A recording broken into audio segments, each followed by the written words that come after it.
well, I mean, I don't even think I'd be where I was when I started at Graph without social media.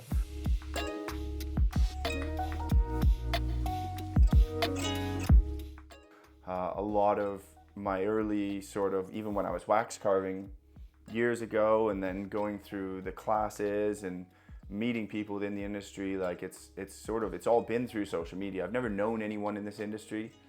I've never lived near or worked in Hatton Garden or any other jewelry district, so I've never sort of had that face-to-face introduction.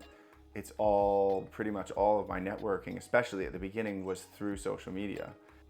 You know, a lot of my early hurdles that, you know, I needed help with, I'd reach out to somebody on Instagram, and, you know, often, well, most of the time I would get help.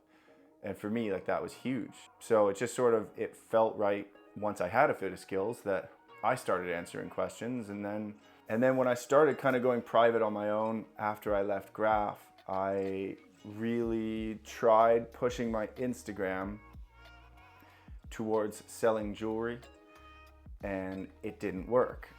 Everybody's audience is different, and where your audience comes from, what they follow you for, it really affects the performance of your posts and your account.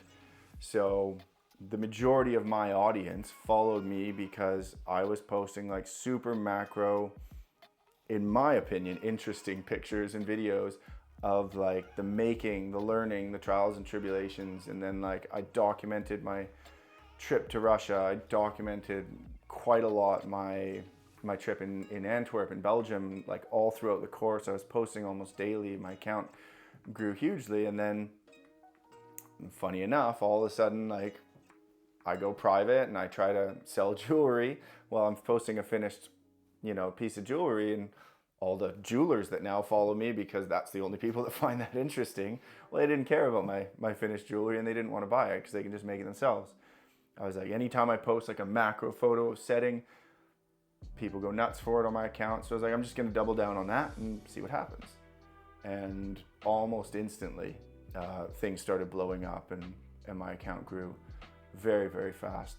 I pick up a lot from other people's stuff. It's something I've always done since the beginning as well when I was on social media, is analyze, you know, even from just a simple photo, like especially when you're looking at like really well shot macro photos of stuff, you can, with what we do, which is, you know, a lot of the setting that I do is done with the engraving tools.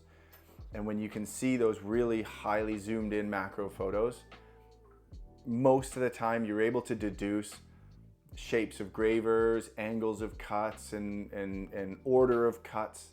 So things like that, I always find that very fascinating in kind of breaking down and working backwards from somebody's result and figuring, okay, well, that wouldn't have worked the way I do it. Like, how did they go about doing that?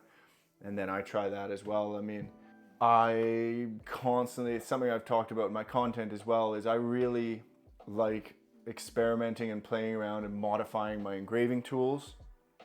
And that's something that I encourage a lot of people to do as well, is just to play around. Like, when I see somebody doing good work on Instagram in this industry, it doesn't even have to be a setter. I'll quite often just like direct message them, start a conversation. I like your work. I love your work. I love what you're doing there. Like, you know, tell me more about it. So, you know, just start a conversation, because I'm a curious person and I like meeting people and I like hearing about techniques and stories.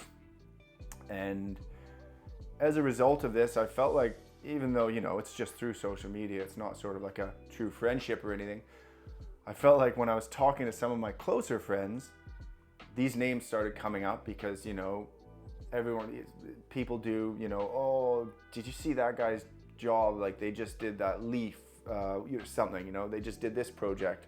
Did you see what they did with that? Or did you see that stone they set? And in talking to some of my friends, I realized that a lot of these people haven't connected themselves. And I realized that, you know, a lot of these conversations that I was already having and the stories that I was hearing already that I found fascinating, you know, I was realizing that other people would find them fascinating too. And I was like, you know, a lot of these people aren't the type that they're going to go and just, you know, broadcast their story.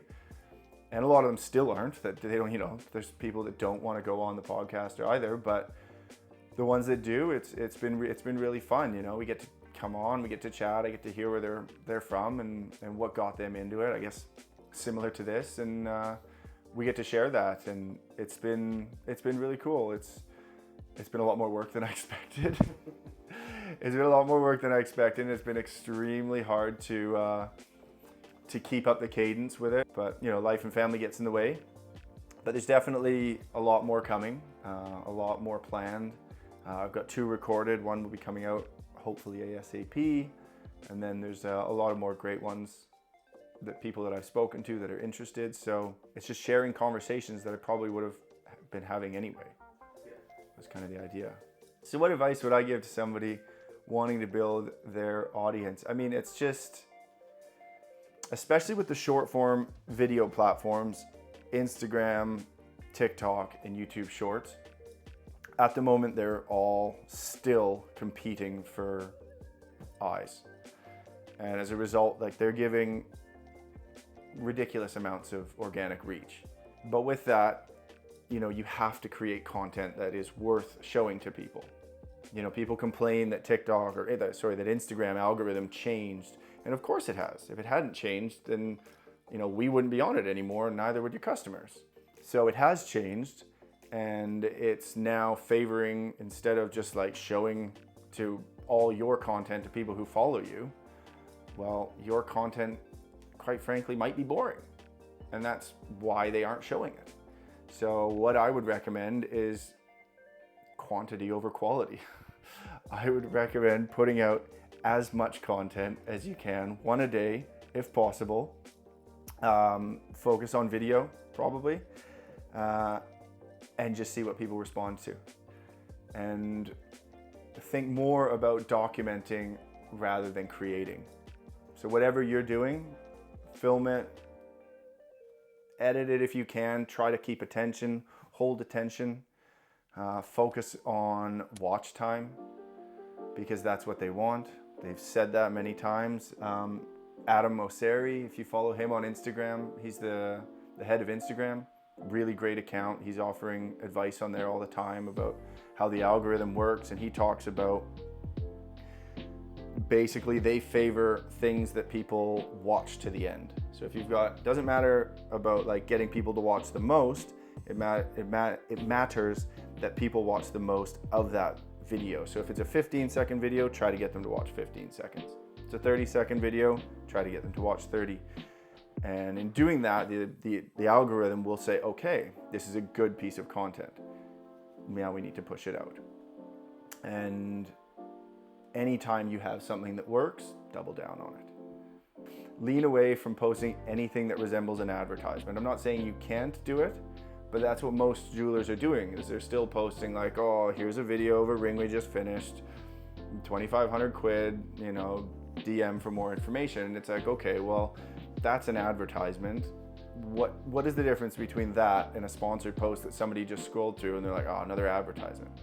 Okay, well, they follow you, yeah, but I mean, they've just got home after a 40-hour work week and a cost of living crisis, and they're looking for a little bit of entertainment. They're not looking for a ring that they can't afford being shoved in their face. Entertain them with a story or an anecdote about the making of the ring, or the story of why you created the ring. And you can have the ring in there. And if they want it, they will go find it. But just telling them, hey, this is available for sale, that's an advertisement, and they're gonna swipe past really quickly. And as soon as they do that really quickly, without getting the watch time in, the algorithm's gonna say, this is not a good piece of content, and it's gonna rank it lower, and it's gone. So, I mean, if you wanna find me online, my Instagram, TikTok is Barnard Fine Setting. My YouTube and podcast are Setting the Standard. My website is settingthestandard.co for my online diamond setting courses, and my website is barnardfinejewelry.com.